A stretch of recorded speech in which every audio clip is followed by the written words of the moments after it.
Estamos de vuelta, 1 minuto sobre las 9 de la mañana en esta jornada del lunes día 25. Bienvenidos a todos aquellos que acaban de incorporarse a la FM de Onda Fuerteventura y también a los del turno de tarde, a los de Mírame Televisión, como siempre, a partir de las 5 de la tarde. Queremos hablar de economía y de qué pasa después de los ERTEs. Hasta ahora, esta medida, estos expedientes han contenido la sangría laboral, pero coincidiendo con la desescalada y con la reapertura de buena parte de la actividad económica, muchos de los empresarios se plantean, ¿y ahora qué?, cuando sabemos que aproximadamente España no bajará del 20% de desempleo, al menos durante el 2020. Pablo Carranza, economista, asesor y, como siempre, nuestro divulgador de cabecera en estos asuntos. Bienvenido, buenos días. Buenos días, Nuria, ¿qué tal? Bueno, hablábamos hace 2 semanas sobre la situación de los ERTEs que no se habían abonado. Parece que todavía hay buena parte de personas que todavía no han cobrado ni un solo euro. Y coincide con esta reapertura comercial en la que los empresarios se ven en una encrucijada, si volver a recuperar a los trabajadores o no, y en caso de recuperarlos, seguir pagando esa cotización. Sí, la verdad que la problemática que comenta para mí tiene una gravedad y un trasfondo que no se le está dando importancia, porque supongo que es el Estado el pagador, pero genera una gravedad económica importante, que es que hay gente que no ha cobrado y hay gente que ha cobrado menos de lo que le correspondería, que también es una problemática. Ya cobrar el 70% de tu sueldo es perder poder adquisitivo y no poder hacer frente a las obligaciones que cualquier ciudadano tendría en base a la idea que ellos tenían programada de su entrada de ingresos, pero ya que encima hayan errores en los cálculos o incluso que haya gente a la que no se le haya podido tramitar el expediente y no vayan a cobrar hasta el 10 de junio, pues los pone en una situación muy difícil. De ahí que no paremos de escuchar noticias de que cada vez más personas se ven obligadas a acudir a entidades de ánimo social, pero es que no existe otra. Debemos de ser conscientes de que la gente que no tiene prestación le queda eso o tiene que buscarse la vida de cualquier manera. Y el tema de los ERTE... Sí. Los ERTE hemos sufrido unas variaciones en cuanto a legislación que hacen que pierda confianza el empresariado, y el empresariado es como todo, es la base de que la gente haga negocios y que la gente se plantee invertir, es en base a la confianza que les dé un gobierno, una sociedad, una economía. Y el problema es que aquí nos están cambiando las reglas del juego constantemente y eso genera una desconfianza cada vez más fuerte.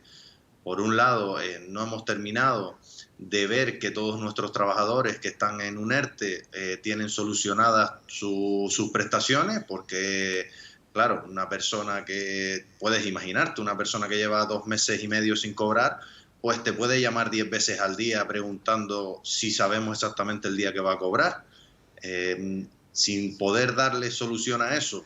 Porque sorprendentemente, Nuria, el SEPE no ha sido capaz de cubrir todas las plazas que necesitaba para poder hacer frente a esta marea de expedientes de regulación de empleo que le vino sobrevenida del COVID. Se nos saca una normativa que hablaremos de la parte que afecta a la parte empresarial, pero es que también hay una parte que afecta al trabajador. Desde la parte que afecta al trabajador hay que volver a pasar por el SEPE para cada vez que queramos comunicar una variación de datos del trabajador. ¿Eso qué quiere decir? Que el trabajador va a pasar periodos sin recibir prestación si yo le altero sus datos. Porque claro, no deja de ser el mismo estamento público el que lo tramita y vemos con el retraso con el que va. Pero es que ahora cada vez que queramos sacar a alguien o volverlo a introducir en el ERTE, o variar los datos, vamos a hacer una comunicación igual a la inicial. Eso yo creo que va a generar una sobrecarga importante en lo que es otra vez las oficinas del SEPE a nivel nacional y sobre todo a nivel local. Y ya por el tema de ampliar el tema de las cotizaciones, bueno, es una noticia un poco extraña, ¿vale? Pues me preguntas un poco también por cómo se ven después de los ERTE. Sí. ¿Qué pasará? ¿Qué escenario nos vamos a encontrar? Los ERTE generales, que no es el coronavirus, todos sabíamos que la cotización a la seguridad social la paga el empresario y el sueldo o la prestación que recibe el trabajador pues la cobraba de su propio paro. Esto es una situación especial donde no habían cotizaciones por parte del empresariado y se percibió una prestación específica sobrevenida por el COVID. A partir de ahí estamos hablando de que ahora parece ser que tengo unas bonificaciones de los que saco, pero no de los que dejo dentro, cuando todo el empresariado entendía que si saco un trabajador y lo pongo a trabajar, pues es que ya lo sabemos de toda la vida, vamos a pagar seguridad social y salario sin ningún tipo de problema. Y ahora nos vemos pues con un encaje de bolillos que es que si me bonificas el 70% de los que saqué del ERTE y me bonificas el 45% de los que quedan dentro en el mes de junio, entonces al final me ves aquí calculando cuánto es lo que voy a pagar y partiendo del supuesto inicial que todo el empresariado conocía que era trabajador que saco, trabajador que pago, salario y seguridad social, Sí. pues ahora me tengo que poner a hacer unos cálculos aquí que sinceramente yo no le veo mucha diferencia a la norma general, porque las bonificaciones no ayudan ni para incentivar que los saques, ni para incentivar que los dejes, y al final lo único que te complica es el saber dónde está el punto óptimo para no verte pagando de más. Entonces, ha sido una manera de complicar bastante la situación, que como ya te digo, lo que necesita el empresariado ahora mismo es confianza, es ver que las cosas que se han prometido se van cumpliendo, ya sea de sus trabajadores, ya sea de ellos personalmente, y que poco a poco esa normalidad de la que hablan también se hace desde un punto de vista legislativo y no seguir con esta improvisación constante en la que llevamos desde el primer minuto. ¿Qué pasará? Que es la gran pregunta que se están haciendo todos los empresarios, Pablo, cuando esa medida de protección que hasta ahora han sido los ERTEs, con sus más y sus menos, hay que leer la letra pequeña siempre, para eso están ustedes los asesores, para ayudarles, pero ¿qué pasará cuando decaiga? Y es que estamos viendo que desde prácticamente la antesala de la fase 2, la apertura de los vuelos internacionales, la apertura de los aeropuertos, las compañías, los turoperadores, parece que todo el mundo quiere precipitarse en esa desescalada, partiendo de que todo vaya bien, de que no haya un repunte. ¿Qué pasará si todos esos trabajadores vuelven a ser recuperados por parte de la empresa y de repente se encuentran que sus ventas, sus beneficios, sus ingresos no son equiparables como para hacer frente a todo eso?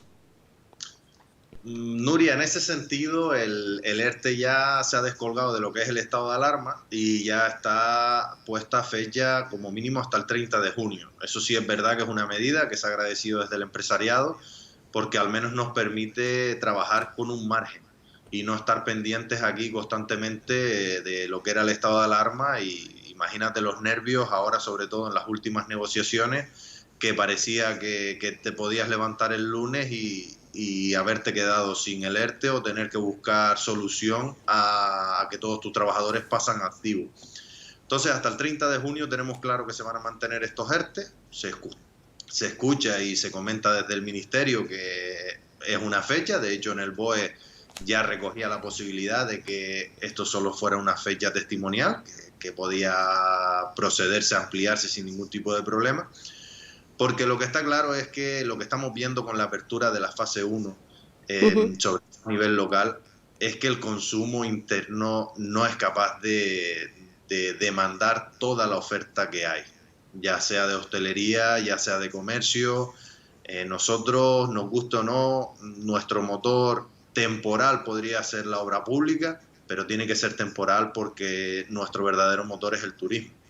Si el turismo no lo recuperamos, está claro que no somos capaces de generar empleo y no somos capaces de poder poner en marcha todas las empresas que se han visto afectadas por el coronavirus, que al final es el 100% del tejido prácticamente. Bueno, el 100 no, pero el 95 sí. Entonces, lo que está claro es que después del 30 de junio tienen que seguir medidas de control del empleo. También tenemos que ser conscientes de que la normativa cambiará. Tenemos que tener claro, y es lo que estamos valorando, y empiezan a tomar más peso las declaraciones del presidente del Gobierno de Canarias, Ángel Víctor, desde el punto de vista de que las competencias van a pasar a ser autonómicas a partir de que el estado de alarma se levante. Y, hombre, de su boca se han escuchado repetidas veces de que él tiene claro que los ERTE se debían de prolongar hasta final de año. O que, como mismamente se podía escuchar esta mañana en ustedes pusieron el clip, él hablaba de que en julio quería ya empezar a reactivar el turismo. Pero claro, hay que contar con los destinos, con los países emisores y en este caso con todas las medidas de seguridad, es decir, hay unos parámetros, es una situación muy compleja a pesar de la buena voluntad que pueda tener.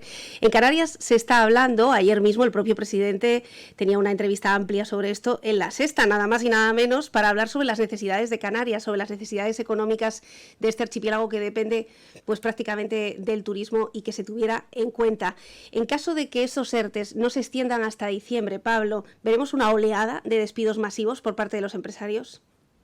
Está clarísimo, está clarísimo. De hecho, el BOE ya permitía despedir en ciertos casos. Uno de los casos era pues que la empresa se viera su viabilidad económica comprometida. En ese momento pues ya se autorizaban los despidos, así como los de los vencimientos de contratos por obra o servicio o temporales, o en el caso de renuncia del trabajador o de los fijos discontinuos. Ya empieza a abrir la mano desde el punto de vista de que las organizaciones empresariales van a tener que adaptarse a la nueva realidad, que no va a ser igual a aquella que dejamos aquel 14 de marzo. Eso ya desde el Ejecutivo se tiene claro, se nos han dado unas herramientas y lo que está claro es que ya no solo veremos una cantidad alta de despidos, sino veremos una cantidad alta de empresas que no van a poder superar el coronavirus.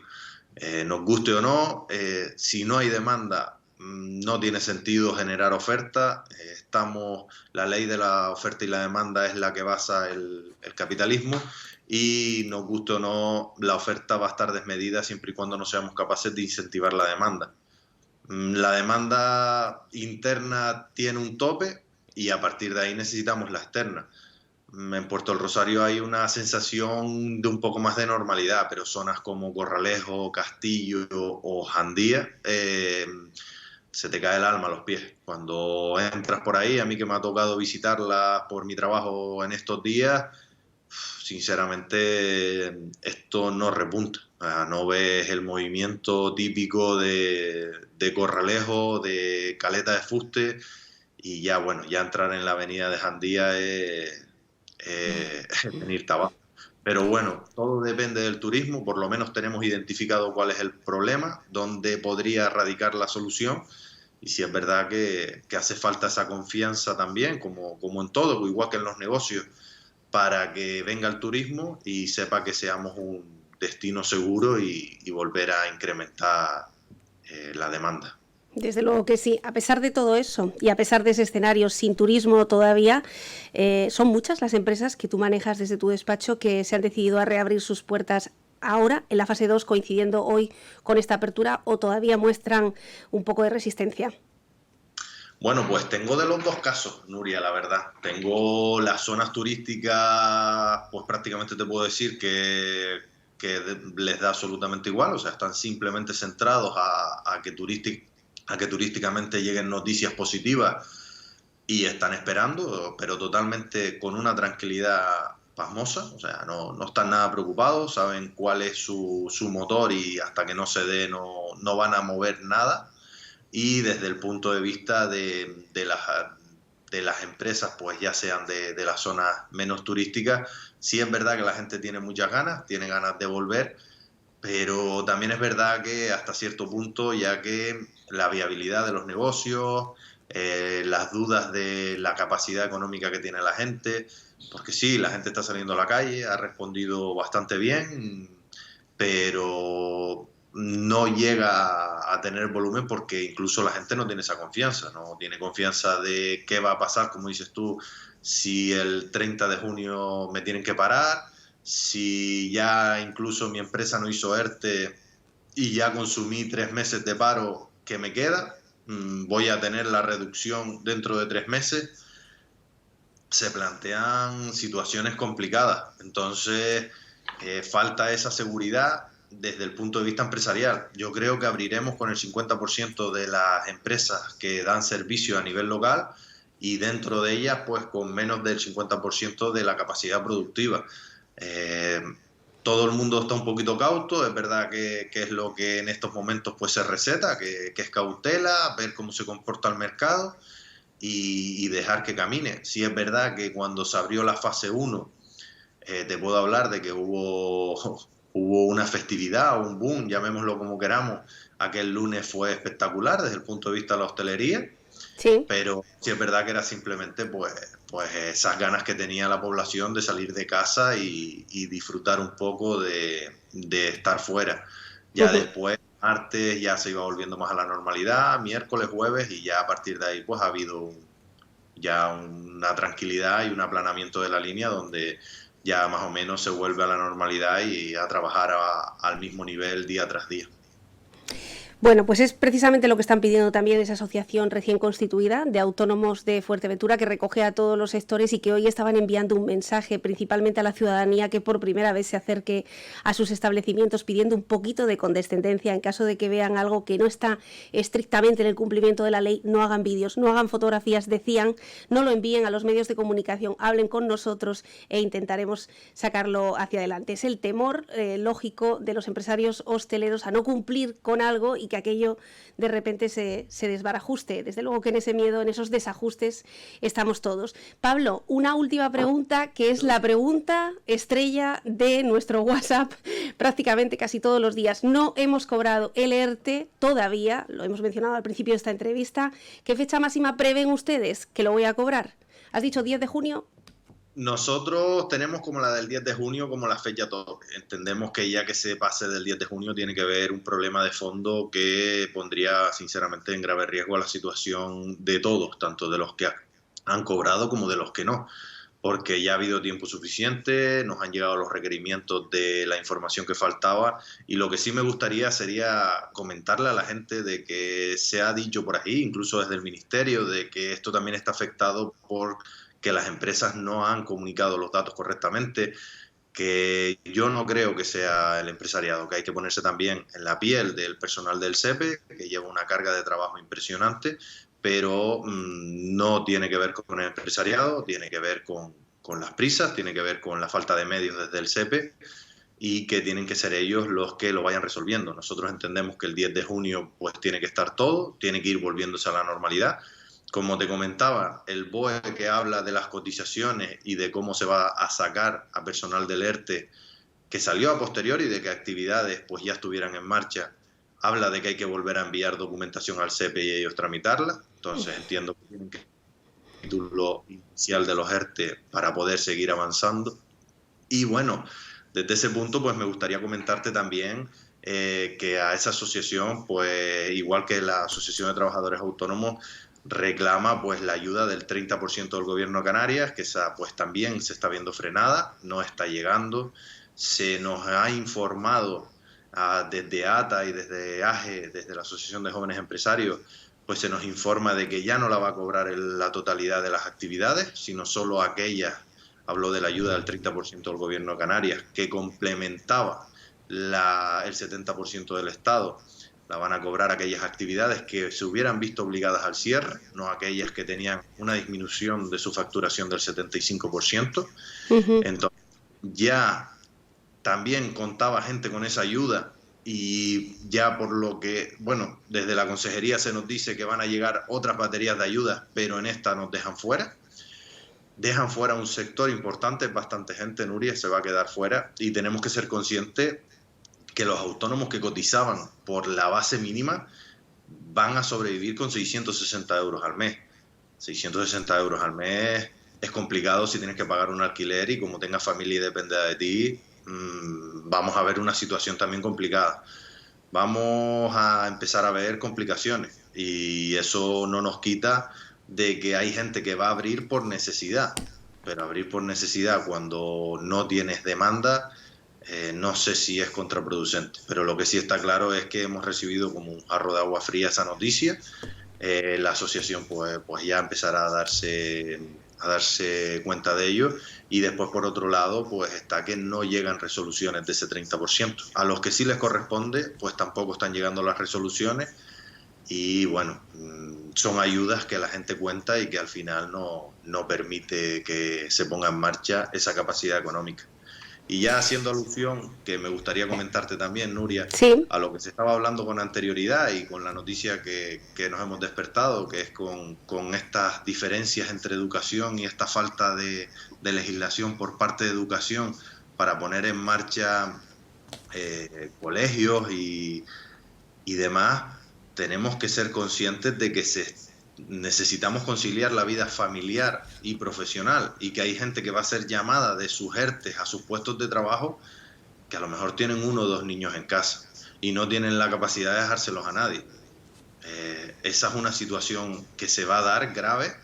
Ya el otro día rondaba por ahí alguna sentencia de que si mi trabajador no se incorpora, pues el Tribunal Superior de Justicia de Madrid pues lo había condenado a despido disciplinario.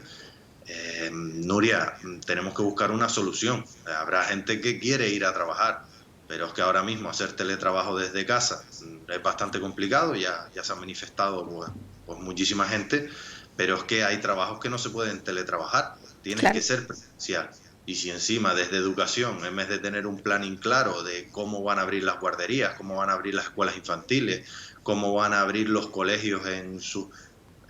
a día de hoy yo no veo normativa clara que especifique cómo lo va a hacer esa gente que tiene que volver hoy en fase 2 a trabajar, porque no nos olvidemos de que hoy esa gente que va a trabajar, que nos va a prestar servicio, que todos estamos súper contentos, hay gente que tiene que trabajar y hay gente que no tiene manera de conciliar su vida familiar, ¿vale? Hablamos del comercio, el comercio no se puede teletrabajar, sobre todo el que tiene contacto directo con las personas, y tenemos un grave problema ahí desde el punto de vista de los trabajadores. Yo espero que sea rápido y eficiente el gobierno de Canarias, como así dijo, en buscar una solución, pero mientras el problema reside en los hogares. Desde luego, y sobre todo, lo decíamos esta mañana con la propia consejera de Educación, Pablo, que es que hay comunidades autónomas que sí tienen esta guía realizada y que hubiera sido muy sencillo copiarla, no dejarlo a la libre arbitrariedad o voluntad de cada uno de los directores de los centros educativos que ahora mismo se sienten, como decíamos, totalmente desamparados por parte de la Consejería de Educación, y que esto parece ser que puede ser la puerta de entrada a una posible dimisión o cese de la consejera después de la gestión que está realizando, que como hemos visto, hemos escuchado a padres, a madres, a equipos docentes. Bueno, pues nadie está muy satisfecho con esta improvisación. Pablo, suerte a partir de ahora, que sabemos que de nuevo, sobre todo con la repetición de la documentación que hay que volver a presentar al SEPE, pues volverán a tener una nueva oleada de trabajo, y más con el descontento de esos cambios en las normas, en esas percepciones que ya no van a recibir los autónomos. Gracias por atendernos como siempre. Muchas gracias, Nuria, y cualquier cosa por aquí estamos. Mucho ánimo. Gracias. Pablo Carranza, como siempre, asesor, economista, miembro de la Asociación de Autónomos a nivel nacional, y una persona que siempre puede darnos una radiografía de lo que está ocurriendo dentro de las empresas, dentro de los comercios chiquititos, que es al fin y al cabo lo que está moviendo la economía de la isla. Por cierto, en este aspecto, el Gobierno parece que contempla de una forma cada vez más cercana la extensión de los ERTEs turísticos en Canarias, y es que, como apuntaba Carranza, si acaban a partir del 30 de junio, el diagnóstico será una oleada masiva de despidos en las islas.